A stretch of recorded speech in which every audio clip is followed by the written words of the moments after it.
Assalamualaikum warahmatullahi wabarakatuh. Perkenalkan, nama saya Rafa Muhammad Fauzan dari kelas I251C. Pada video kali ini, saya akan mempresentasikan dua proyek ujian akhir semester mata kuliah Pendidikan Agama 2. Proyek yang pertama, saya akan membahas kehidupan berbangsa dan bernegara dengan tema penyebaran hoaks dan ujaran kebencian di media digital. Proyek kedua, saya akan membahas lingkungan hidup dengan tema pemborosan energi berupa penggunaan air dan listrik. Saya memilih kedua tema ini karena keduanya merupakan permasalahan yang sering terjadi di sekitar kita. Sebagai mahasiswa dan sebagai muslim, saya meyakini bahwa perubahan dapat dimulai dari kesadaran diri sendiri dan diwujudkan melalui tindakan nyata. Perkembangan teknologi informasi telah mengubah cara masyarakat memperoleh dan menyebarkan informasi. Saat ini, berita dapat diterima dan dibagikan hanya dalam hitungan detik melalui berbagai platform media sosial. Namun, berdasarkan pengamatan saya, kemudahan tersebut juga diikuti dengan meningkatnya penyebaran hoaks dan ujaran kebencian. Masih banyak pengguna media sosial yang langsung membagikan informasi tanpa memastikan kebenarannya terlebih dahulu. Selain itu, perbedaan pendapat seringkali berubah menjadi komentar yang mengandung hinaan, fitnah, maupun ujaran kebencian. Akibatnya, muncul kesalahpahaman, konflik, serta berkurangnya rasa saling menghormati di tengah masyarakat. Menurut saya, penyebaran hoaks dan ujaran kebencian bukan hanya persoalan teknologi, tetapi juga persoalan akhlak. Dalam Islam, setiap muslim diajarkan untuk melakukan tabayun, yaitu memeriksa kebenaran suatu informasi sebelum mempercayai dan menyebarkannya. Allah Subhanahu wa Ta'ala berfirman dalam Quran Surat Al-Hujurat ayat 6, "Wahai orang-orang yang beriman, jika datang kepadamu seorang fasik membawa suatu berita, maka telitilah kebenarannya." Ayat tersebut mengajarkan bahwa setiap informasi harus diperiksa terlebih dahulu agar tidak menimbulkan kerugian bagi orang lain.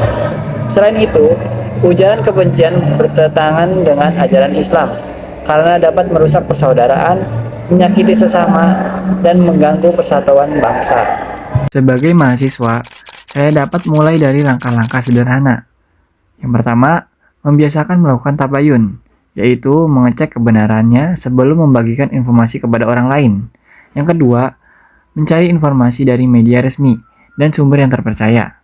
Yang ketiga, menghindari penyebaran komentar yang mengandung ujaran kebencian, serta tetap menghormati perbedaan pendapat. Sebagai bentuk aksi nyata, saya mulai membiasakan diri memeriksa informasi melalui media resmi sebelum membagikan kepada orang lain. Saya juga berusaha menggunakan bahasa yang sopan ketika berdiskusi di media sosial agar tercipta komunikasi yang sehat dan saling menghargai. Dari pembahasan tersebut, dapat disimpulkan bahwa penyebaran hoaks dan ujaran kebencian merupakan permasalahan yang harus dihadapi bersama. Dengan menerapkan nilai tabayun, kejujuran, dan tanggung jawab, menggunakan media sosial, kita dapat membantu menjaga persatuan serta menciptakan ruang digital yang lebih aman dan bermanfaat. Selain menjaga etika dalam berkomunikasi, Islam juga mengajarkan kita untuk menjaga lingkungan sebagai amanah dari Allah Subhanahu wa Ta'ala. Energi berupa air dan listrik merupakan kebutuhan penting dalam kehidupan sehari-hari.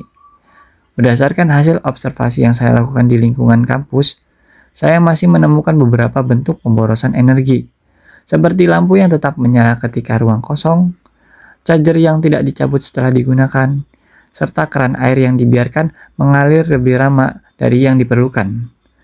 Kebiasaan tersebut sering dianggap sepele, namun apabila dilakukan secara terus-menerus, pemborosan energi dapat meningkatkan penggunaan sumber daya alam dan memberikan dampak negatif terhadap lingkungan. Dalam Islam, manusia diberikan amanah sebagai khalifah di bumi, yaitu menjaga dan memelihara lingkungan. Allah Subhanahu wa Ta'ala berfirman dalam Quran Surat Ar-Ra'd ayat 31, "Makanlah dan minumlah, tetapi jangan berlebih-lebihan. Sesungguhnya Allah tidak menyukai orang-orang yang berlebih-lebihan." Ayat ini mengajarkan agar kita menghindari sikap israf, yaitu menggunakan sesuatu secara berlebih-lebihan.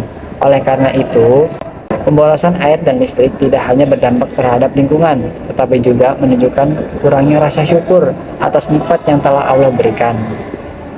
Sebagai mahasiswa, saya dapat melakukan hal sederhana untuk menghemat energi. Contohnya seperti mematikan lampu jika ruangannya sudah kosong, lalu mencabut charger yang sudah tidak digunakan,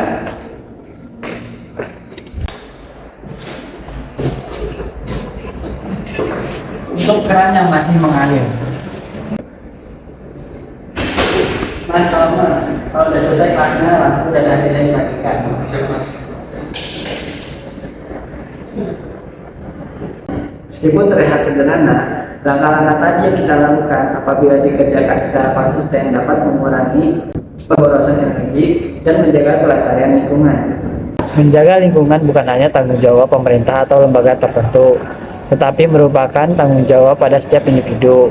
Dengan menggunakan air dan listrik secara bijaksana, kita telah menjalankan amanah sebagai khalifah di bumi, sekaligus menunjukkan rasa syukur atas nikmat Allah Subhanahu wa Ta'ala yang telah diberikan kepada kita. Dari kedua proyek yang telah saya sampaikan, saya menyadari bahwa ajaran Islam tidak hanya mengatur hubungan manusia dengan Allah Subhanahu wa Ta'ala, tetapi juga mengatur hubungan dengan sesama manusia dan dengan lingkungan. Penyebaran hoaks dan ujaran kebencian dapat merusak persatuan serta kepercayaan di masyarakat. Di sisi lain, pemborosan energi dapat merusak lingkungan dan mengurangi ketersediaan sumber daya bagi generasi mendatang. Oleh karena itu, sebagai mahasiswa, saya memiliki tanggung jawab untuk menerapkan nilai-nilai Islam dalam kehidupan sehari-hari, baik dengan bersikap bijak dalam menggunakan media sosial maupun dengan menggunakan air dan listrik secara bertanggung jawab. Saya berharap kebiasaan-kebiasaan sederhana yang saya lakukan dapat terus dipertahankan dan menjadi contoh bagi orang-orang di sekitar saya. Demikian presentasi proyek ujian akhir semester pendidikan agama 2 yang dapat saya sampaikan. Terima kasih atas perhatiannya Bapak Aceh dan teman-teman sekalian yang telah menonton. Wassalamualaikum warahmatullahi wabarakatuh.